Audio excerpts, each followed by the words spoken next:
Morning guys, saing na si Lola Ina.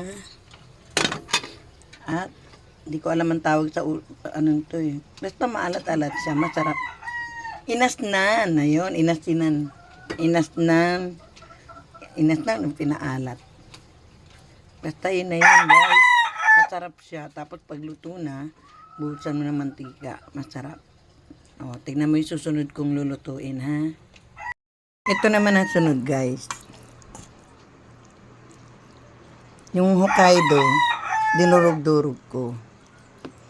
Tapos yung mga ricado niya, yung dahon ng sibuyas, carrots, tas sibuyas, bawang, binlender ko. Kasi ang apo ko hindi kumakain ng pag may ganun silang na kakapat sa bunganga nila. Kaya binlender ko yun, tunaw na tunaw. Kaya ganyan siya.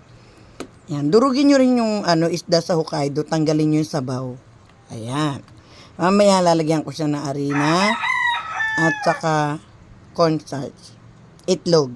Yun. Lagyan nyo rin paminta ha, saka seasoning. Okay. Wala, sarado pa kasi yung bilihan ko ng cornstarch. Kaya hindi ko pa maano. Tapos, bibilog-bilogin na natin yan. Okay guys? Ayan guys, ginawa kong ganyan. Parang maliban-liban na may apo ko sa pagkain. Bilog-bilog. Guys, ayan na natapos. Dalawang klase na ako. Isang tama na, isang toasted. Kasi yung isa ko apo gusto toasted. Tapos na rin fish. And suka, sausawan. May pipino, sibuyas, bawang, and silin labo. Hindi mawawala yan. Yan lamang guys. Push ba?